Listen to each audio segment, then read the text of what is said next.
I'm really tired, but I'm going to do this video anyway. It is healing to me to be able to do these videos, and it's therapeutic is really the word, to be able to do these videos.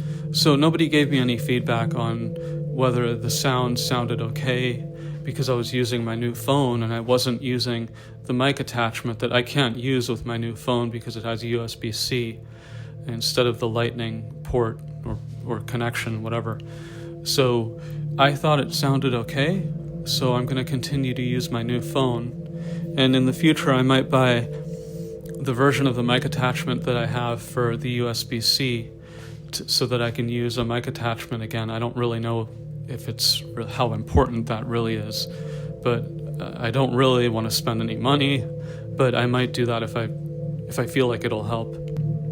So anyway, I was at work and somebody mentioned that relating to the fact that we're sort of inundated with notifications all the time, they said something like, was life really so bad when you just had an answering machine and you would go home and then listen to your messages on an answering machine? And I guess to some younger people that might sound really obsolete and old-fashioned.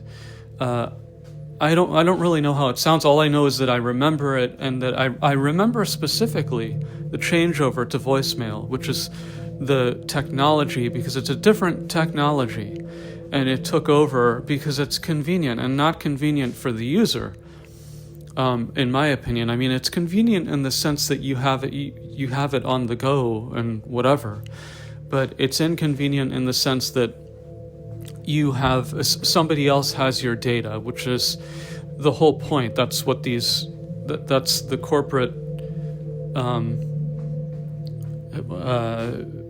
desire. It's the goal, whatever it is for you. I mean, the thing about you will own nothing and be happy, it's not a joke. That's basically how these sort of globalist types of people feel, and they're trying to convince you that it's what you want. I'm the type of person that I kind of have my own visceral reactions to things.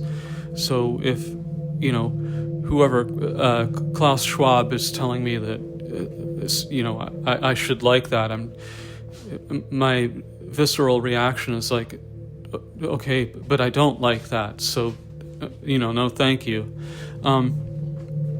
So I wrote a list down of technologies that have been made obsolete, but that were made worse when, their replacement came along. And usually it has something to do with cost or convenience or whatever, and then we just accept it in the modern world. But you're seeing a backlash, and it's a well-deserved backlash, and you're seeing it among Gen Z people, and they're, nostalgic for a time that they didn't even experience. And I don't blame them, because they're living in a world that gives them the middle finger. I mean, there was another example of a CEO or somebody, because there was Eric Schmidt, there was that woman, Gloria Caulfield, if I'm remembering her name correctly, and then there was some other dude who recently started waxing poetic about AI, and then his audience booed. So at this point, it almost seems like some sort of corporate directive to have these CEO types of people go to colleges and at commencement speeches of all places and give these speeches talking about how great AI is, even though it's gonna the aim is to sort of have fewer people working, and so that it's gonna make you feel like the degree that you just spent 4 years getting is useless. I don't really know they need better PR if that's their plan, because I don't see how that's going to work. But yeah, so I wrote a list, and I thought, I could literally dedicate a YouTube channel to the number of things that I wrote down, because there's so many technologies that are worse today than whatever they replaced. And then I started to write I started to write a list of things down just that I missed in my life, various things, and then some of them were too personal. It didn't make sense to me to make a video about them, so I thought I'd just make them like sort of technology centric. And I don't think this will go into the algorithm. I really don't. I don't know, and it's not something I've studied, because all I really do know specifically is that if you talk about something current, then YouTube will be much more likely to put it into the algorithm and expose it to people. But these are all things that I miss from when I was a kid, or even into the 2000s. So I'm just going to start with the answering machine thing. When you get a message in an answering machine, you are the owner of the answering machine. No one else can have that message. It's not on a remote server. And by the way, this started before smartphones, and it started probably around when cell phones started. So I don't really know exactly when, but I'm talking about voicemail. So voicemail replaced answering machines, and no one really batted an eye. I remember thinking myself, because I first got exposed to voicemail when I started college in 1998, and my main response was like, what's this shit? I don't like it. I don't like a middleman. I don't like having to dial a number to get my messages.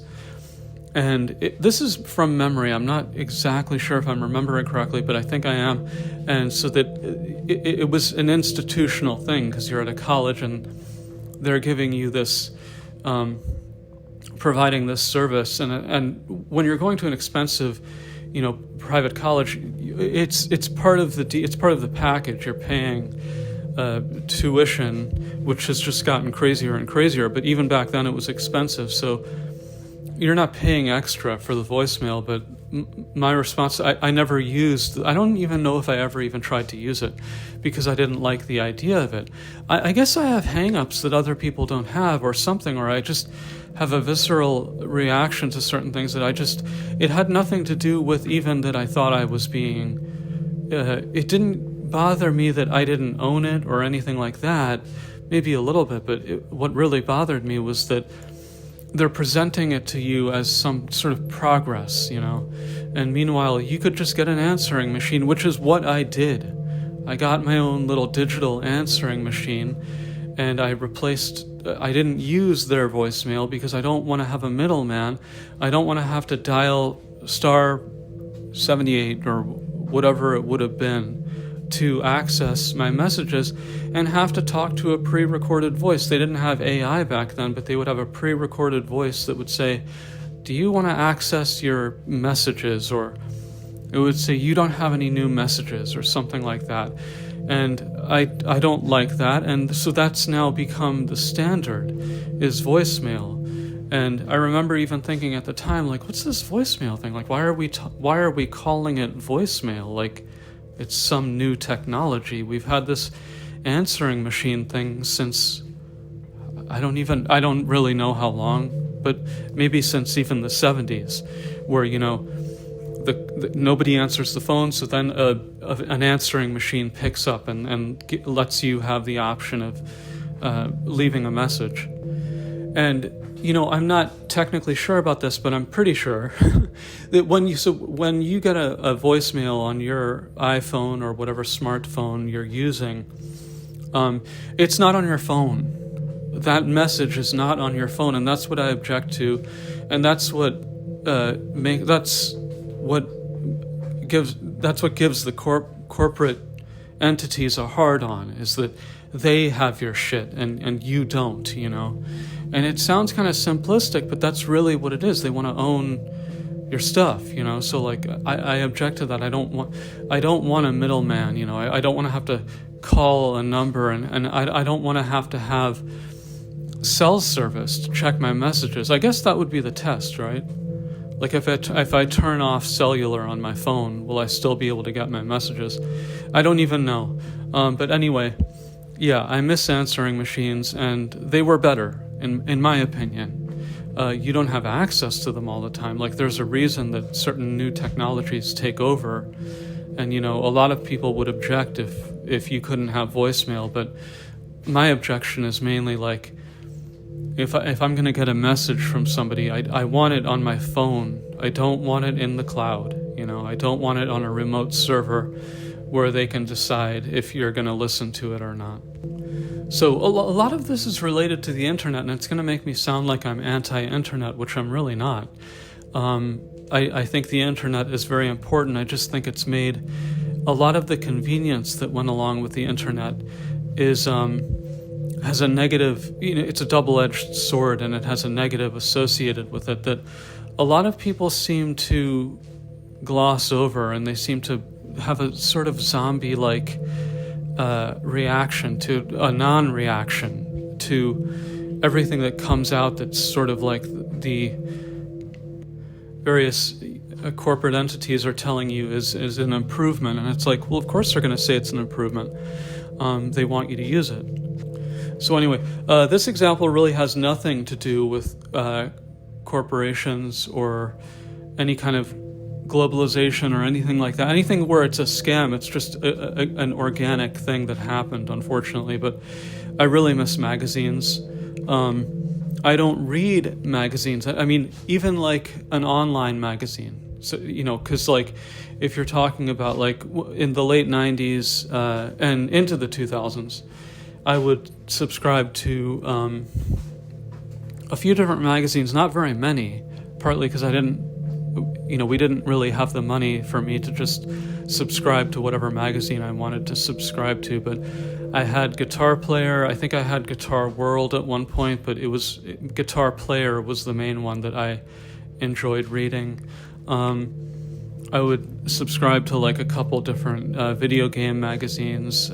Game Fan is the one that I remember having, like a subscription to for like a couple of years. And I miss going into a bookstore or wherever, a drugstore, and seeing all the different magazines they had and how they'd have various magazines that were devoted to relatively esoteric and obscure, very specific, hobbies or topics and stuff like that. And it's just gone. As a culture, it's gone from the culture. So, if you were a hipster and you were gay, because I think it started out as a gay thing, but it wasn't really for gay people, at least to my memory. But if you were a hipster type of person, you were kind of bohemian or whatever, you'd subscribe to Village Voice, or you'd just buy it, in New York City. I don't really know the reach that Village Voice had. I do know that Andrew WK was writing for that magazine for a while. And, at a certain point it becomes pointless. I don't really know. I don't think that magazine or newspaper, whatever you want to call it, is even out of print. But, so many of these examples are like they're paywalled now.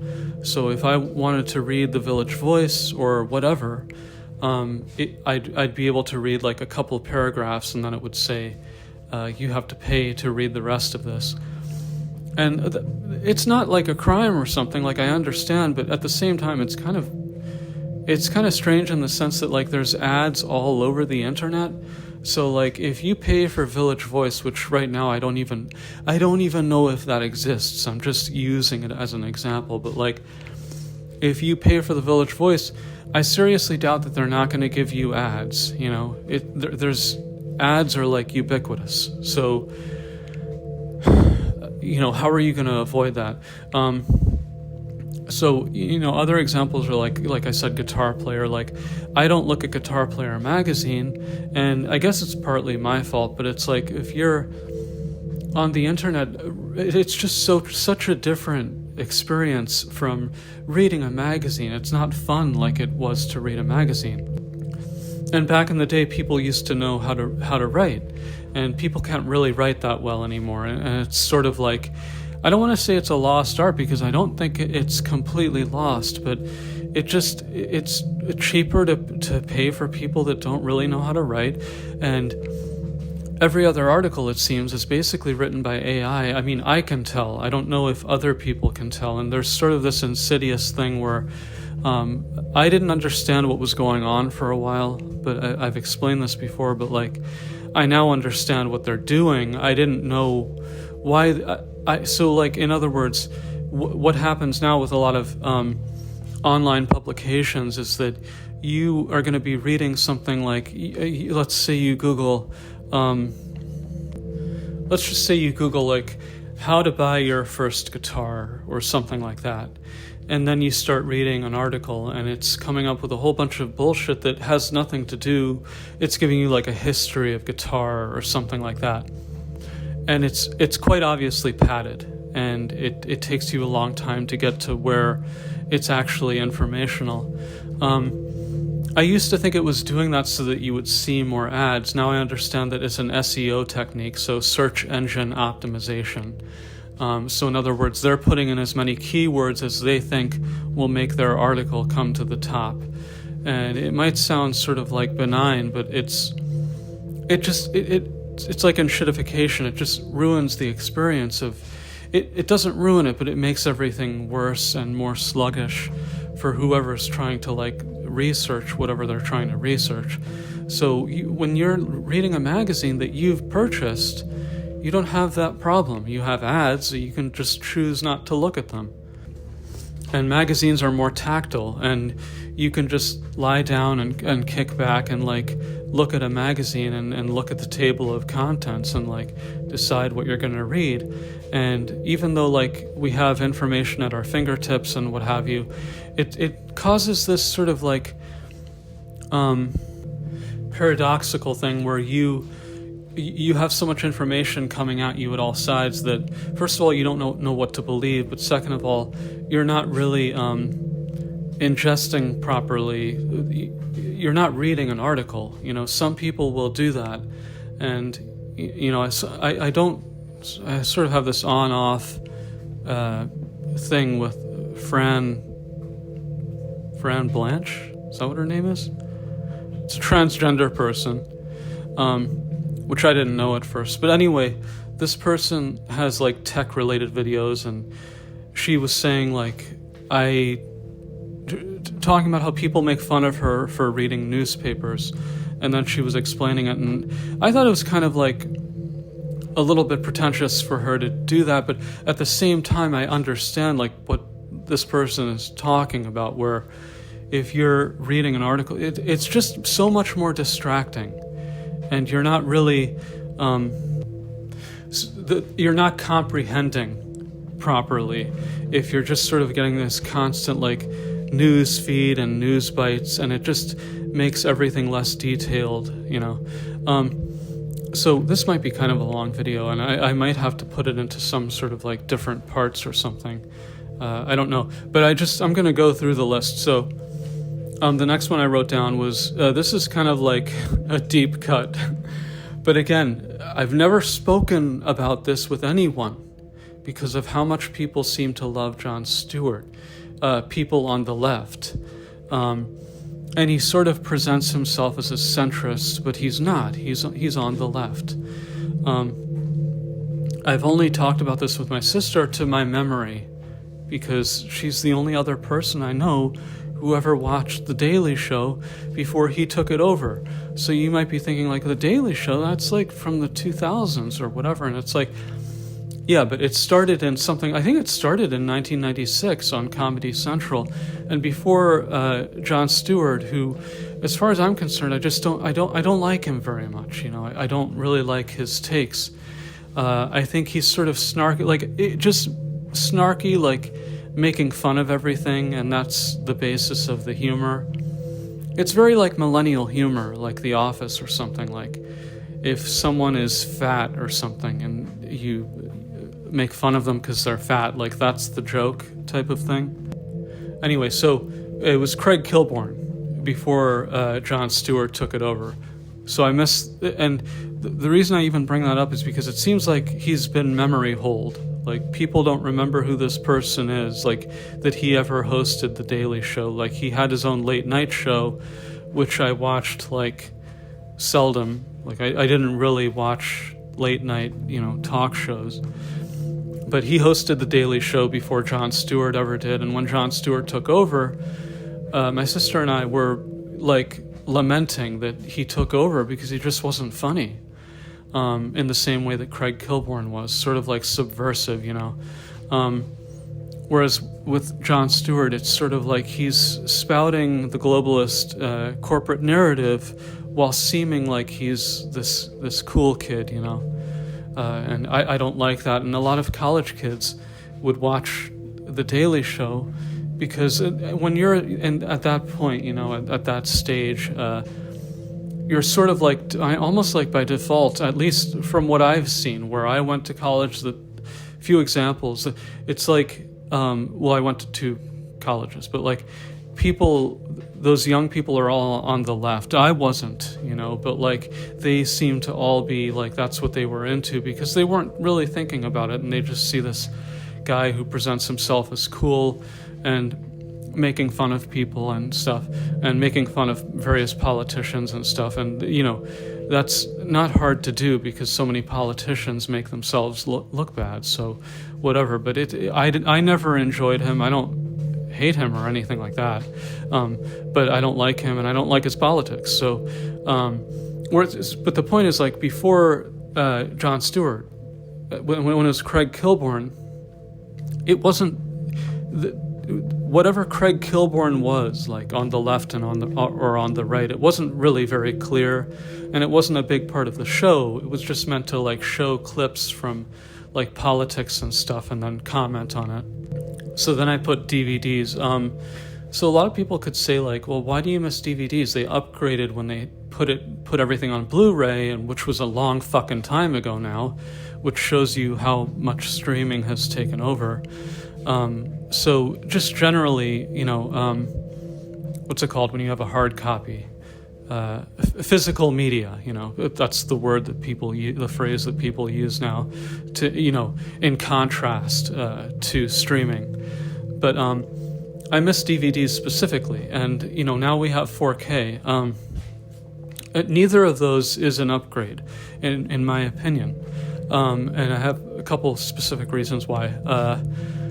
So when DVDs came out, like, even though they were digital, and I tend to be sort of more like leaning towards analog because it's not processed in the same way. You have to get a physical copy that's basically literally a copy of whatever it's coming from, and it doesn't have to have compression and algorithms, and I don't mean that in a social media way. I mean, like, it doesn't have to be digitally manipulated in order to fit in the space.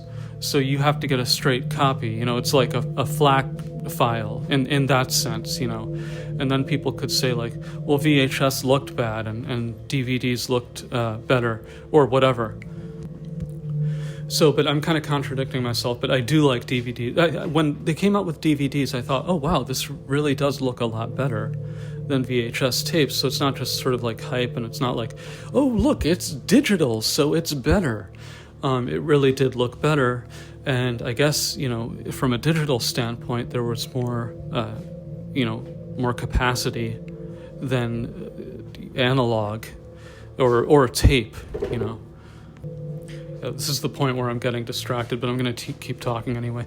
So anyway, when DVDs came out, I really loved DVDs, and it was partly because it had commentary. That was something VHS could never do, and half the time the commentary was, it really did add something to whatever you were watching. It would be like a behind the scenes type of thing, and if you like whatever you're watching, I mean, it depends on the person. Like, maybe you don't give a shit about the commentary, but like, if you like whatever you're watching and it was directed by a certain person, you're going to want to, it's going to be interesting to you. It's going to be relevant to whatever media that you bought. They're turning on the heat. There's only so much you can control in this apartment. They're turning on the heat, and it's like, it's just not very cold outside. So I don't know. It's weird. Maybe it's just like I'm getting older or something, but like, because for the most part, I don't mind the summer that much, but like, it just seems like they're turning on the heat in this apartment complex, even though it's just like, now you're just making it hot and you're wasting energy because it costs them to turn up the heat. But anyway, so I don't want to keep rambling. I have a specific reason that I like DVDs better than Blu-ray or 4K. I don't really know what they're doing with 4K. I can't speak to that so much. Like, maybe now it's better, But what I noticed with Blu-rays was, because DVDs were 480p, that was the resolution, right? Which is like what YouTube was sort of, that was the YouTube standard for a long time. And it was fine. It doesn't look as good as high def. It doesn't look as good as 1080p, obviously. But it really, for the most part, it served its purpose, and it was high def compared to what you would see before YouTube came out.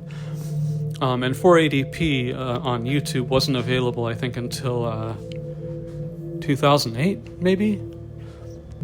But anyway, so when DVDs came out, there was an effort to make everything, to remaster everything, if they had the funds to do that. And so when they started remastering stuff, it was a real thing. Like, in other words, it wasn't this thing where somebody's at a mixing board or whatever, a computer, and they were, quote unquote, touching up. Now they're doing it with AI and they're just making everything look like shit. And the funny thing is, it's the young people that are noticing. It's not the boomers. To the boomers, it's a zero, And if anything, it's probably like the boomers are like, that's weird. I don't remember the Treasure of the Sierra Madre looking where people's eyes were looking all fucked up. But for the most part, it's like younger people. I don't even mean like they're 20. I just mean like people that are, even 60, whatever, and younger. You'll notice that like things look generally fucked up when they put an AI filter on random stuff, and I've noticed that people will do it on TikTok and Instagram. But anyway, so and the reason I say that is like for no reason. It'll be like an old cartoon, and you'll notice that everything looks kind of smoothed, and all the grain has been subtracted so that everything is smooth, and you're watching and you're like, why did they do this? Because now it looks worse. So I don't know what you just did by applying AI to whatever you just uploaded. So when DVDs came out around 1998, I think 1997 was like the premiere or whatever of DVDs. I'm not sure of the year exactly, but they started to make a concerted effort to make these movies look as faithful as possible to the original source material, even though it was 480p. So like you're watching Taxi Driver or whatever, and maybe the resolution, it goes higher than what the DVD would allow, but the people producing these DVDs there was a concerted effort to make it look as good as possible, as faithful as possible to the source. When Blu-rays came out, they threw that out the window.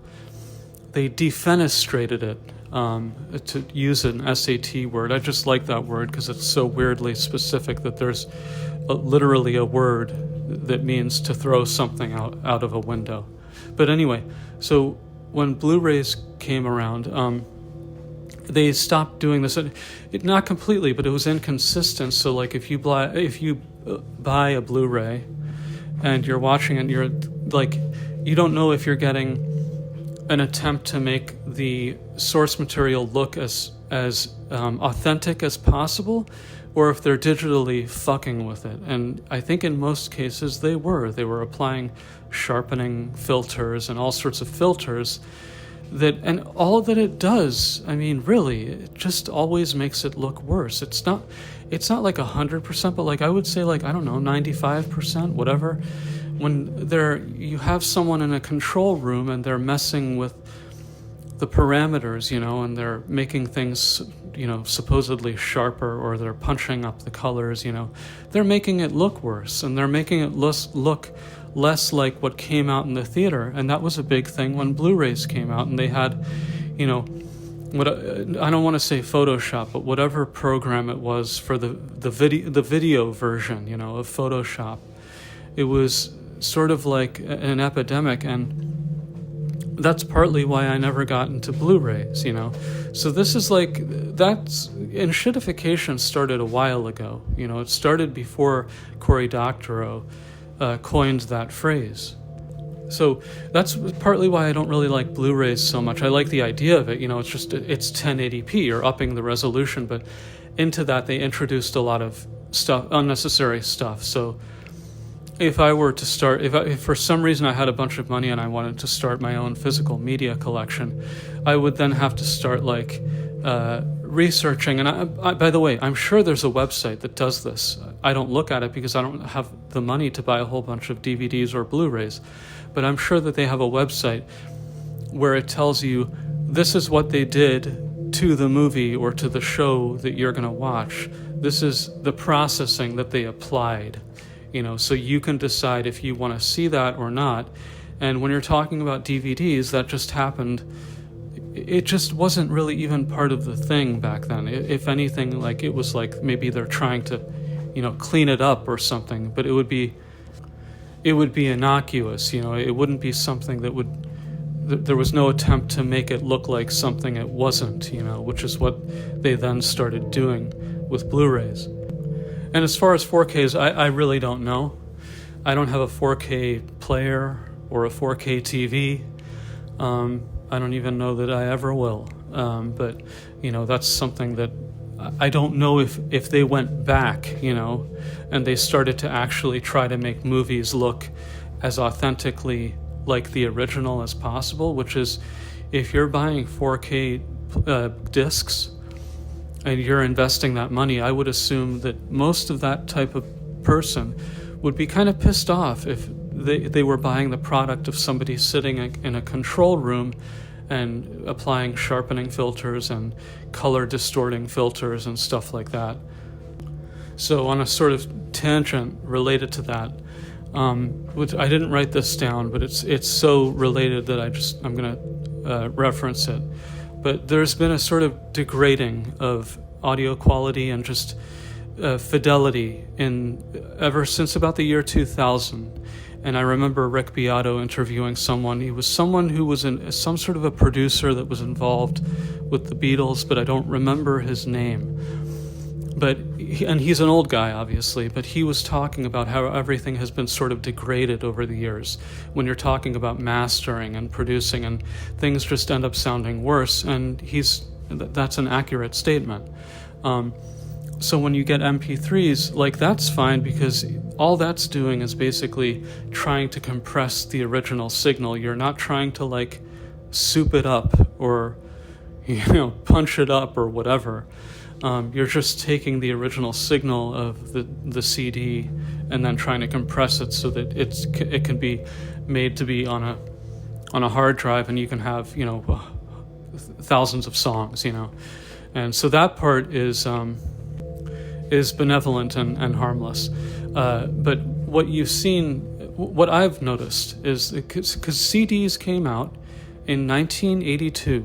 That's when they started to, as far as I remember, this is way before I can fucking remember, but to the extent that I know, I think they were invented in 1982, and people started buying CDs somewhere around the mid-80s, but back then it was sort of a niche thing, and people were still buying cassettes, which sounded worse than records for the most part, vinyl.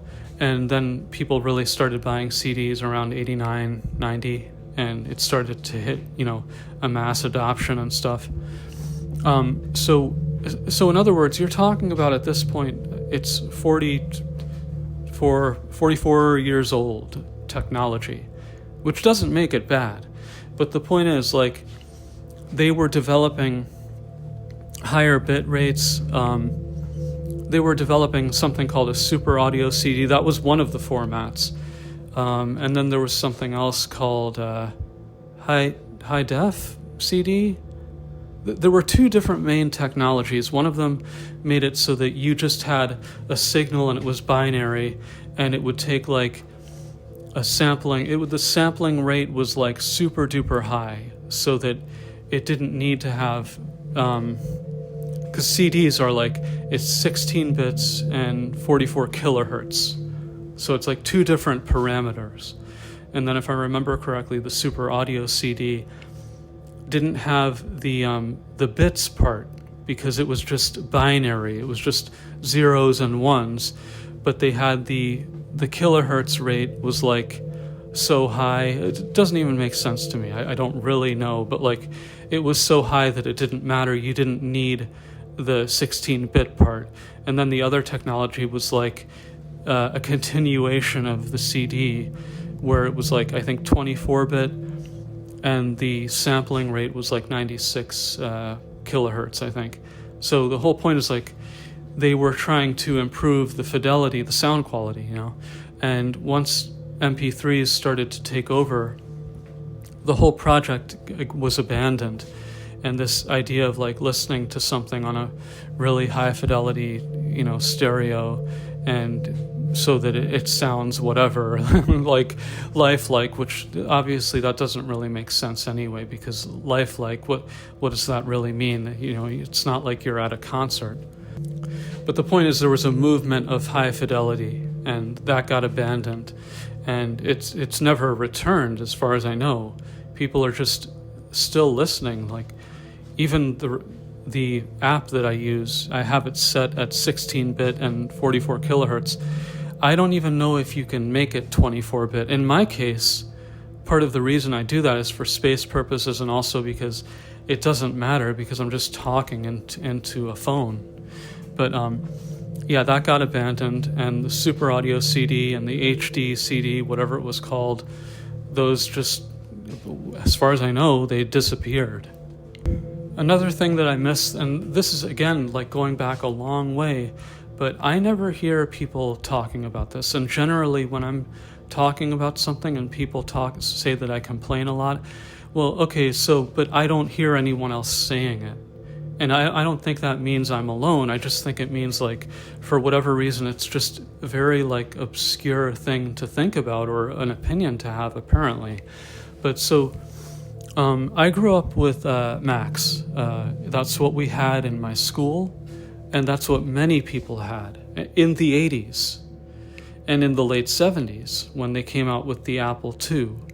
When I was in college in 1998, I remember that at one point this is a random memory, but we were going to the top of it was astronomy class, and we were going to the top of a roof because there was less light pollution up there, and I don't remember what the assignment is, but we were looking, I think, I don't know that we were even looking through a telescope, we were just looking at the sky, but I remember that we went into I noticed this sort of auxiliary room, on the top floor before we went to the roof, and there was an Apple II in there, and I was like, oh wow, that's so cool. And at that point, that computer was 20 years old, but it didn't matter because it was still usable. It's not like people were saying like, oh man, that thing can't run YouTube. No one gave a shit because it still had the same utility that it had in the late 70s.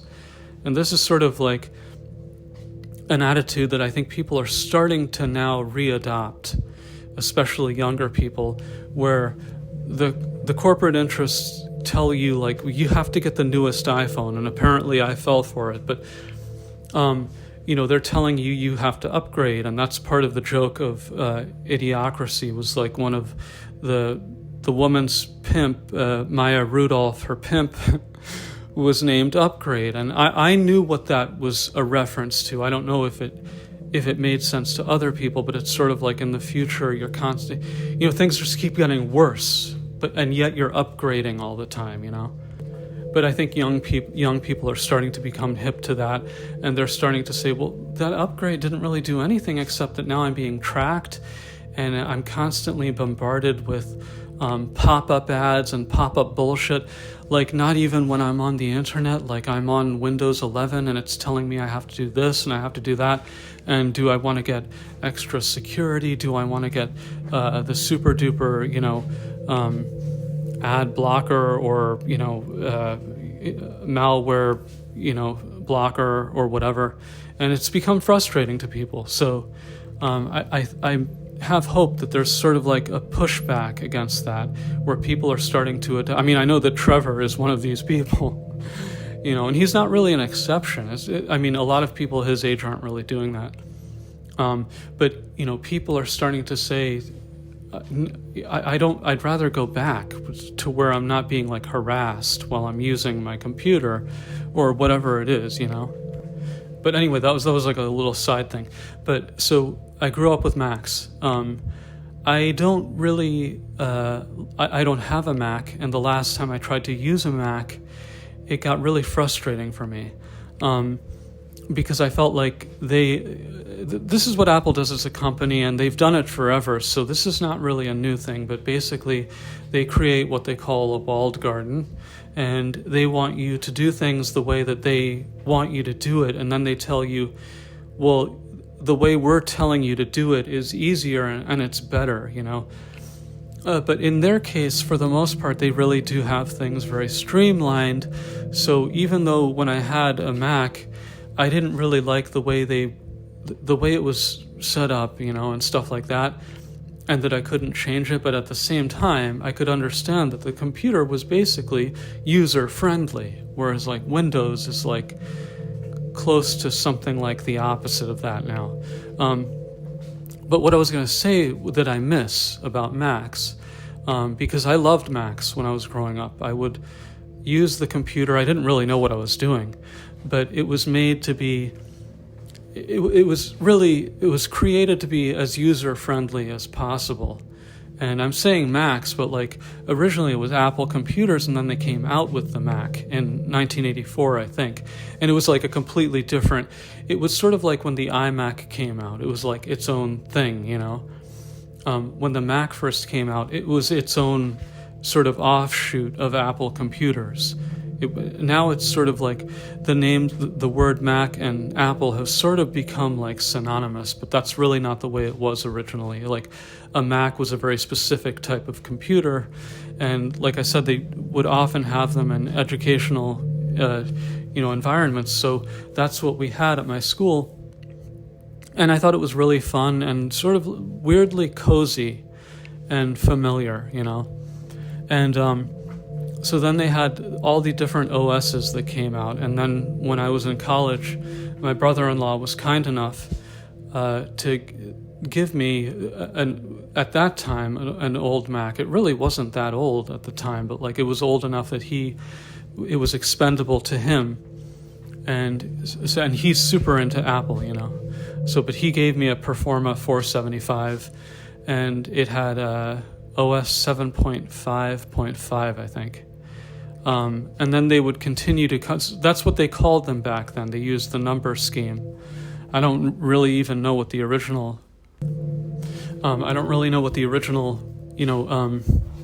number was. I think it was OS 1.0 or something. But the point is, so like they had OS 8 something, and I couldn't run that because my machine was too old, the Performa 475.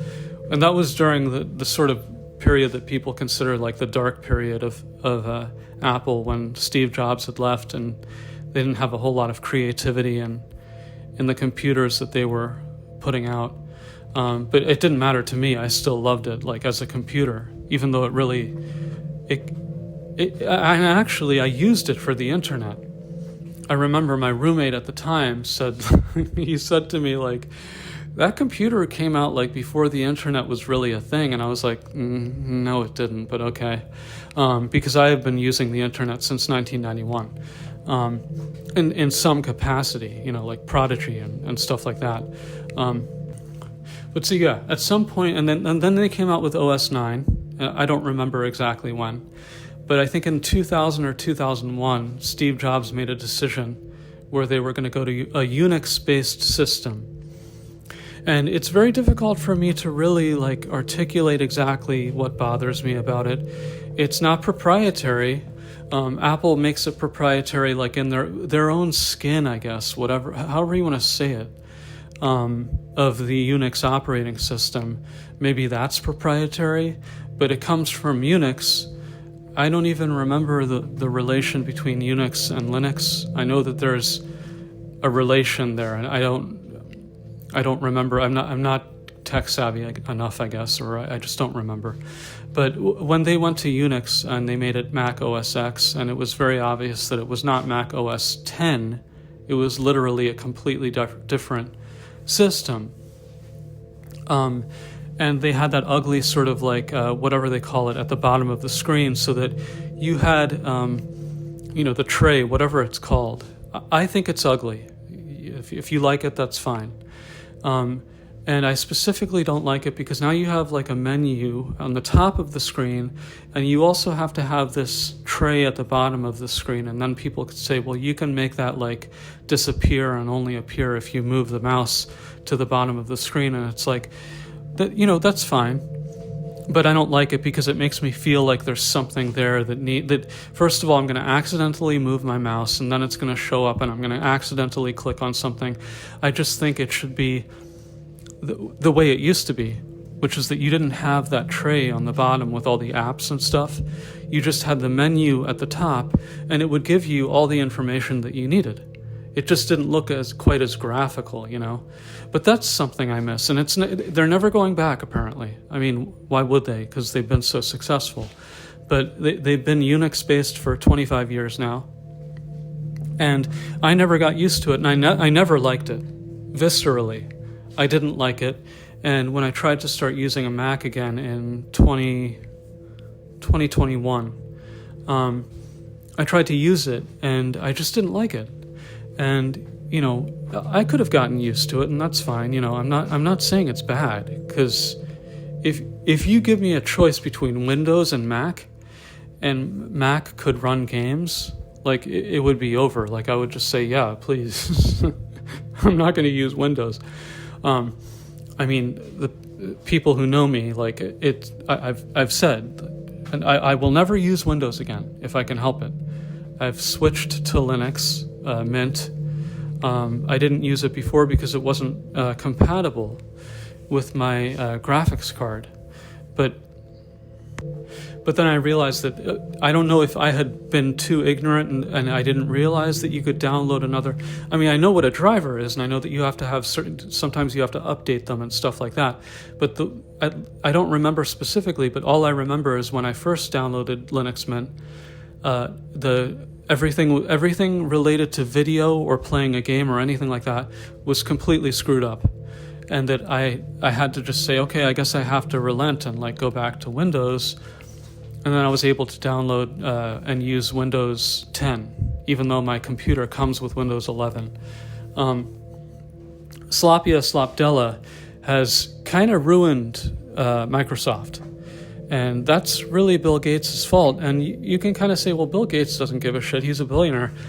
I don't think that's really true. I think he's probably embarrassed with what Windows has become. And I don't think they're going back because they've sort of painted themselves into a corner where their business model is sort of like, subscription-based for everything. So if they're making money doing that, and they're making money by trying to screw people by having you pay a certain amount of money every month to do this or that you were able to do before by just paying a one-time fee, then they're going to keep doing that. I do think it's going to bite them in the ass eventually. I don't know when that will be, but like, it's not like literally I'll never use Microsoft again, because it's not like I have a vendetta, I just don't like Microsoft, and I haven't really liked it since I think Windows 7 was good, but after that everything's been bad, and that was 17 years ago now, so that's a long time ago, and it doesn't seem like they're not going to course correct, because they're focused on money. They're not focused on making a good product. So now I personally use Linux, even though it's kind of a challenge for me because I have to learn the whole thing. But it's not Windows, and I don't feel like I'm being tracked all the time. I don't feel like I'm being farmed for information all the time. So yeah, I'm going to stick with Linux unless for some reason, I have to use Windows. And Adobe is doing the same thing with their, subscription bullshit. So yeah, I sort of said goodbye to Microsoft, but I would definitely take Apple, the OS X, over Windows. But yeah, I do miss the pre-OS X Apple.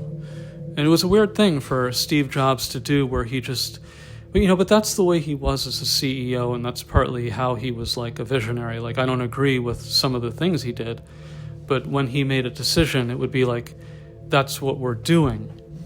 We're abandoning. We're going to call it classic, And it's really like sort of belittling to people who preferred the OS 9 and earlier. But that's what he did, and it seemed to work. But yeah, I don't like OS X, and I don't think I ever will. Not in the same way that I liked the old system. But yeah, related to that, I didn't even put this on my list, but I miss when you could just buy software and it wouldn't have to be a subscription. And it's just so obvious on the face of it. They're not. I guess in a way they can't really even hide it, but they're trying to make everything a subscription so that you can't buy Microsoft Word, and they're trying to make it like you're gaining something because now it's Microsoft Office, I think, and you have Word and you have Excel, you have whatever that software suite is, where a lot of people will literally only use Microsoft Word, and so now Microsoft is saying, well, we're giving you such a good deal because you're getting 5 software programs in one, and people see through it for the most part, because people that use Microsoft Word, they have to use it, and now they're being butt-fucked by having to pay a subscription fee every month.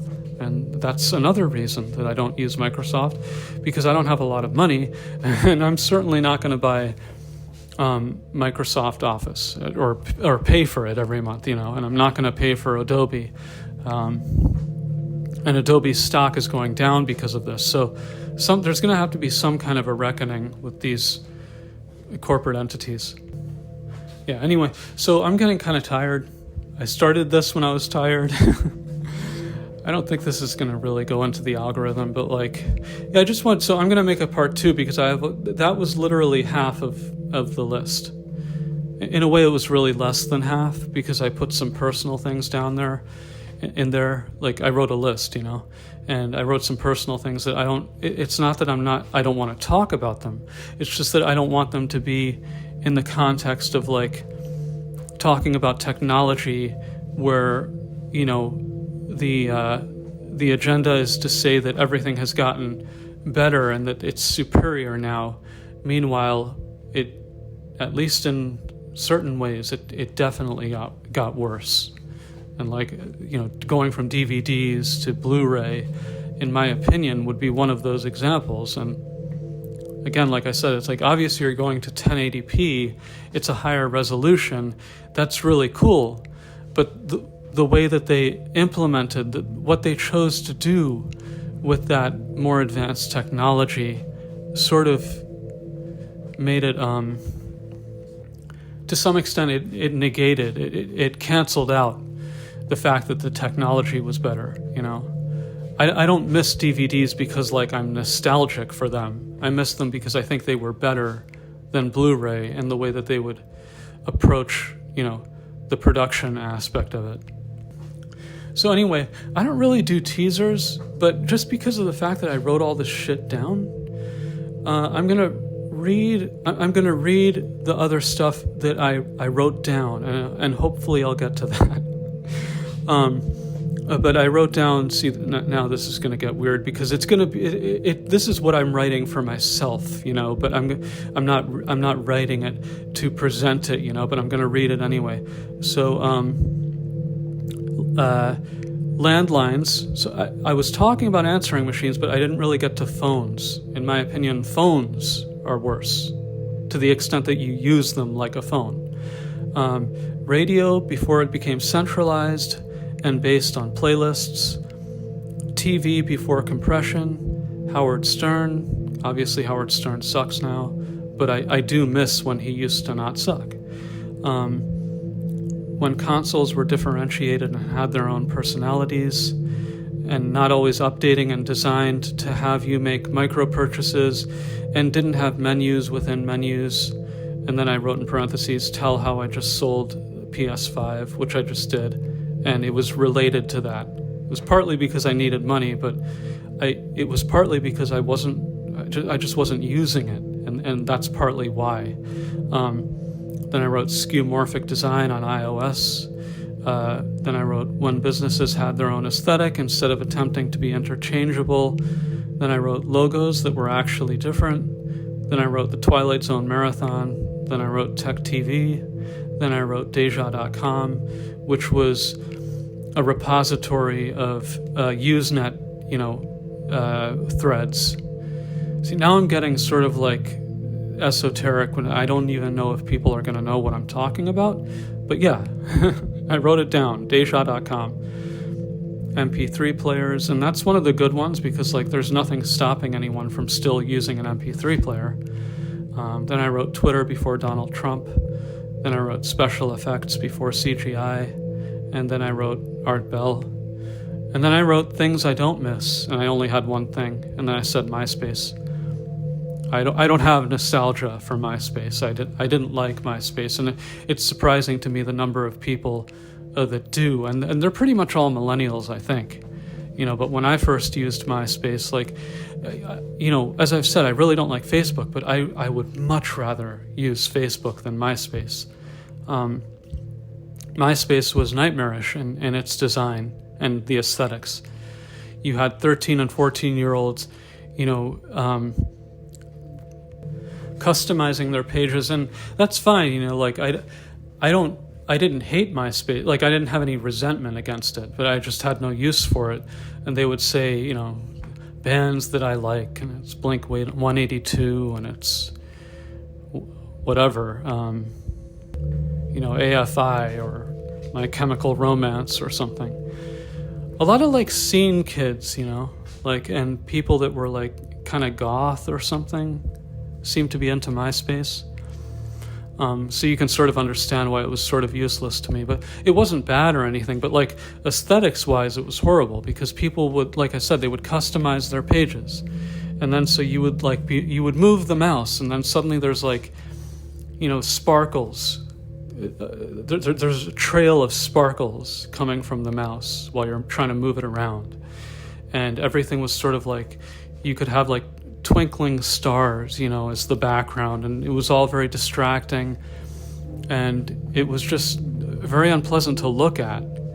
I much prefer when people would just have their own, individualized websites, which I had a couple of, in like the late 90s and stuff. But yeah, so I guess on a positive note, I don't miss MySpace. Does it exist anymore? Like, I don't even know what happens if you put myspace.com, like, into the URL thing. Is it still a website? Like, I don't even, like, they could just, I guess it would cost too much to run, so why would you still even have it? But anyway, so yeah, that's the stuff that I wrote down. And after I read it, I was like, I don't even know if I can make that, like, one video. But yeah, I could try to condense it, because these videos are too long anyway. I mean, they're meant to be kind of long, but I don't want them to be fatiguing to people, But all I know is that, like, on my last channel, I would do these half-hour videos and people would listen to them. And I know because I would see the comments and they would be relating to something I said, like, on minute 25 or something, But I don't want it to be like, just meandering and just talking about nothing, So yeah, that's the first part of the video. I think I might call it like technologies that got worse. I'm not really sure what to call it. But anyway, thanks for listening.